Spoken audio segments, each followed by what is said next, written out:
समकाल सत्यस्पर्शी न्यूजमध्ये तुम्हा सगळ्यांचं स्वागत. अहिल्यानगर शहरात बेकायदेशीर प्रवासी वाहतुकीवर मोठा घाव.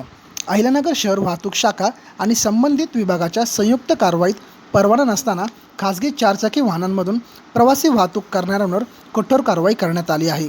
अहिल्यानगर जिल्ह्याचे माननीय पोलीस अधीक्षक मुमक्का सुदर्शन साहेब यांच्या आदेशानुसार ही मोहीम राबवण्यात आली असून नागरिकांच्या सुरक्षिततेसाठी आणि कायद्याची अंमलबजावणी सुनिश्चित करण्यासाठी पुढेही अशीच धडक कारवाई सुरू राहणार आहे. वाहतूक शाखेचे PI बोरसे साहेब यांनी स्पष्ट शब्दात सांगितले आहे की कायद्याची पायमल्ली करणाऱ्यांना आता कोणतीही सवलत नाही.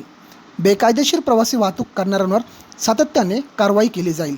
नागरिकांच्या सुरक्षिततेसाठी कायद्याच्या अंमलबजावणीसाठी बेकायदेशीर वाहतुकीला आळा घालण्यासाठी अहिल्यानगर पोलिसांची ही मोहीम आता आणखी वेगाने सुरू राहणार असल्याचे त्यांनी सांगितले. ब्युरो रिपोर्ट सिद्धांत भिंगारदवेसह समकाल सत्यस्पर्श न्यूज चॅनल.